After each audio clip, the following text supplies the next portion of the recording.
As we continue now with our study of Genesis and look at chapters 39, 40, and 41, we find the part of the story of the sojourn of Joseph when nobody else in his family is involved in the struggle.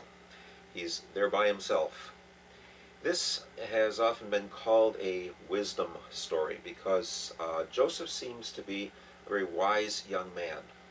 Wisdom not in the sense just of knowledge, but of the fact that he seeks to do what is right, to understand what is right, and not to change course just because others may try to tempt him to do so.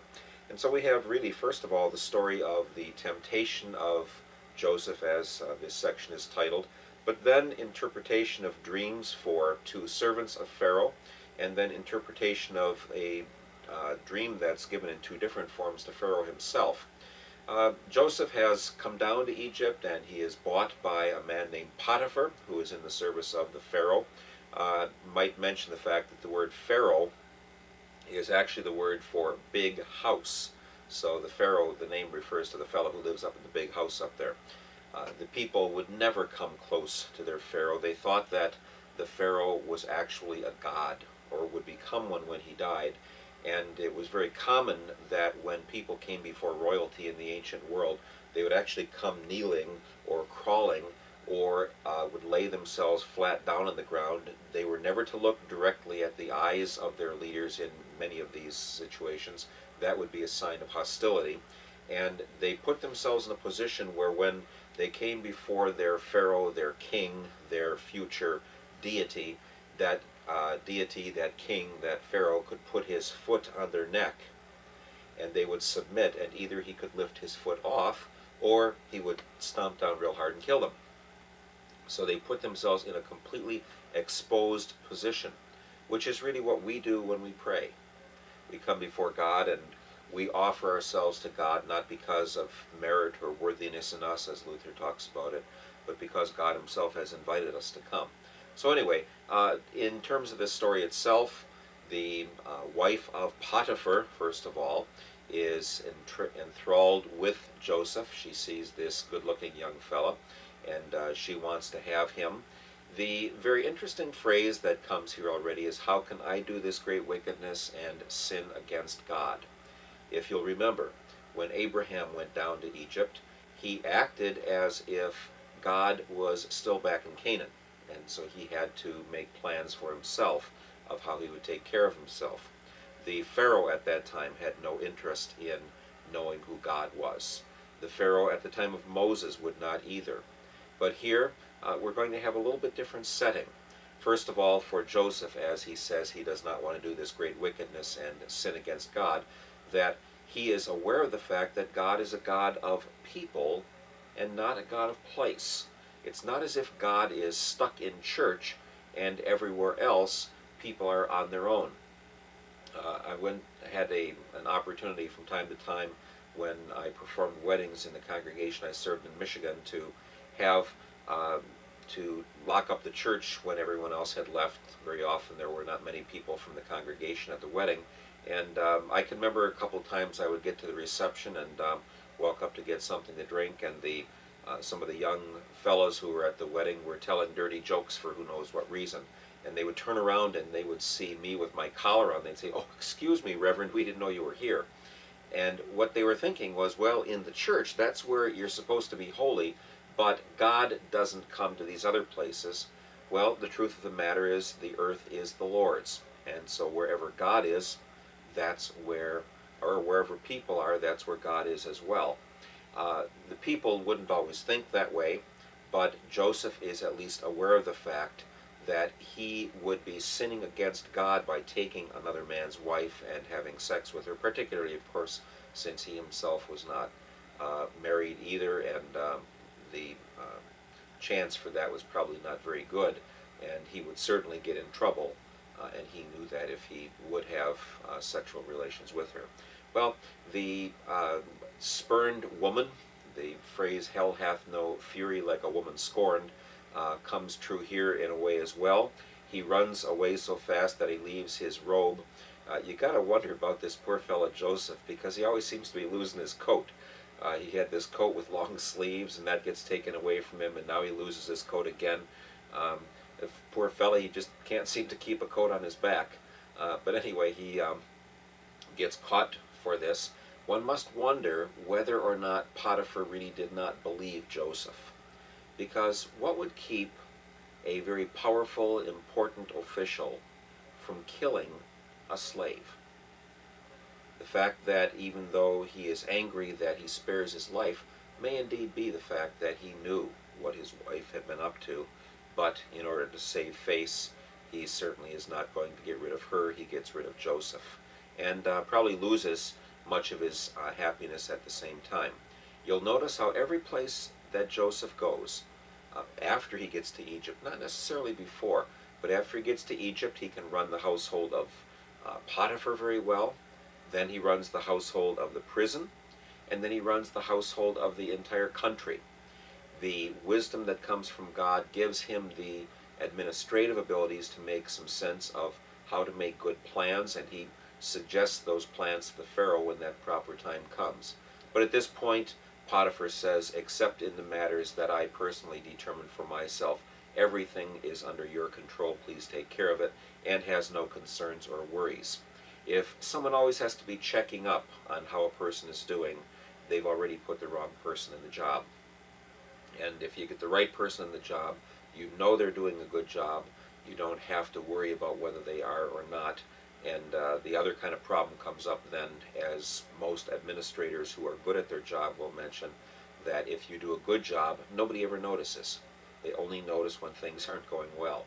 So Joseph now, poor fellow, gets thrown into prison, and not long after that he gets elevated to a very important role there in that prison. We should probably not think of these as places that had bars and like what we would think a modern prison would be. What it looked like, we're really not sure, but this is a royal prison, and in some of the prisons in the ancient world, and I'm talking about a much later time now, even at the time of Christ, it was said that unless family members brought people food, they would simply die there. So there was no obligation to feed them. Somebody must be feeding Joseph because he obviously has no relatives nearby. Well, the butler, who is in charge of the wine, and the baker in charge of the food, are in trouble with the Pharaoh, and so he throws them into prison. The normal thing that would happen is, because leaders were always very, very suspicious of someone trying to kill them, they would have tasters, not just to see if the food tasted good, but to make sure that the taster knew that this food was good. He had to eat or drink it first, and if there was any poison in it, then it would kill him.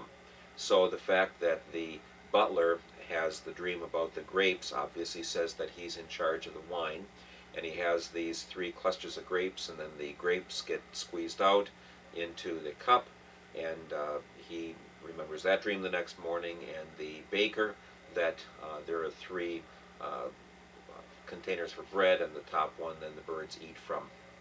Well, these two dreams then, the dream that each of them have, for us, when we wake up in the morning, we might say, I had a bad dream, or I was really having a nightmare last night, or whatever, and we don't make too much of it. Some psychologists and psychiatrists will probe the meaning of dreams and what deep-seated emotions we have. In the ancient world, a dream was always thought to be from the deity, from the god of the region, something that would help this person know what was going on, what was going to happen in the future. And we notice that there are times that Abraham has had dreams, and of course Joseph himself had the dreams of his family bowing down to him sometime in the future, and he was dismissed at that point. And that's another aspect of being a wise individual, is one who can interpret the different messages that come from God, assuming in the ancient world that all dreams were messages from the deity. So Joseph interprets the dreams for these two fellows, and again there's a play on words here, because the first one, it says that you will be elevated, your head will be raised back to its position, meaning you'll be put back in the position that you once served, and you'll be squeezing out the grapes for the Pharaoh again. The other fellow, it says, well, you're going to be raised in position as well. You're going to be stretched on the end of a rope, And so 3 days later, on the Pharaoh's birthday, he brings his butler back and he hangs his baker, and then they would be just left to hang, and then the uh, birds that would hover around and wait for a person to die, then they would come and they would pick the bones clean. So again, the interpretation of the dreams comes true. Joseph pleads with this butler, please, when you get back to your job, would you please remember me? And he promptly forgets. He There was nothing to him. He'd had that happen anyway, whether the dream would have been interpreted, and it's no skin off his nose if this fellow is still in prison. So we're told for 2 whole years then, Joseph stays in prison, and then the butler remembers Joseph only when Pharaoh has these dreams, the dreams about the cows and the grain. We certainly can assume that there have been cases of very, very gaunt and thin cows, and sometimes we'll see malnourished animals on television that are shown as someone is arrested for cruelty to animals, with very, very bad looking animals, or even some that have died. But to think of thin, tiny, shriveled up grains of, or kernels of wheat getting or coming and swallowing others up, that's a little bit more than what we've ever seen, except maybe in cartoons where they come up with such things. But the fact that it's happened twice is suggested as the sureness, that the certainty is there because it has happened 2 times. Pharaoh has summoned Joseph to come and interpret the dreams because no one in his kingdom can do so. And at that time then, there's one little comment about the fact that Joseph shaved himself.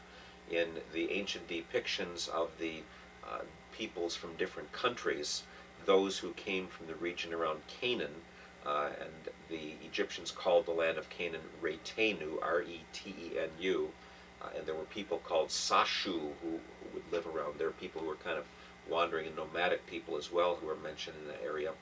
They all had beards.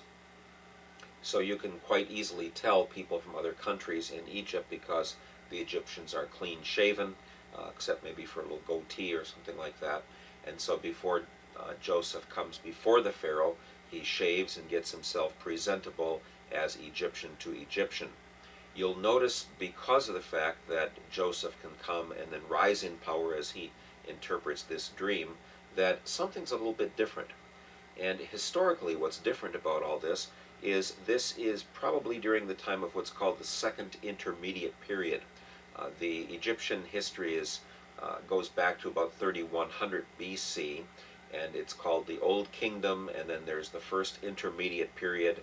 The Old Kingdom is when the pyramids were built, and then the Middle Kingdom is the time that comes after that, and the Second Intermediate Period is the time that we're in now with Joseph, and then the New Kingdom era is when they really go great guns in terms of exports and all of that. And the Israelites will not be building pyramids, they will be building store facilities, big grain elevators for the disbursement throughout the Mediterranean region. So this is the Second Intermediate Period. These Hyksos, the name is spelled Hyksos, the Hyksos came from eastern Turkey, and they had learned how to train horses to be hitched up to chariots. Till then they probably had pack animals that would haul weapons into battle, but the Hyksos learned actually how to use the chariot as a means of war, kind of a very early kind of tank, as it were. And when they came down along the region, down the Mediterranean, and took control of Egypt from the native Egyptians, then everybody was a foreigner. I've noted through various studies of the history of the time periods that I teach something about, that almost every new era in history is really a new era in the history of armaments and warfare and battles and tactics and weapons and such. And here's a very, very good case of that. If you can teach a horse how to obey as you're going into battle against people on foot, then you really have a great superiority militarily. And so the native Egyptians went south, went into Upper Egypt, and they will come back at the time of a man named Ahmose and Tutmose then.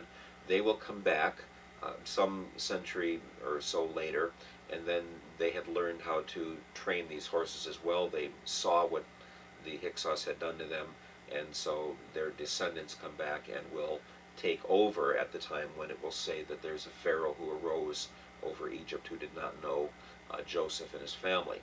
But back to this part of the story, Joseph is now put in charge because the Pharaoh says, obviously, this man knows an awful lot. He has God on his side, he has perception. Note how there isn't a question. I wonder whether maybe you understood it wrong.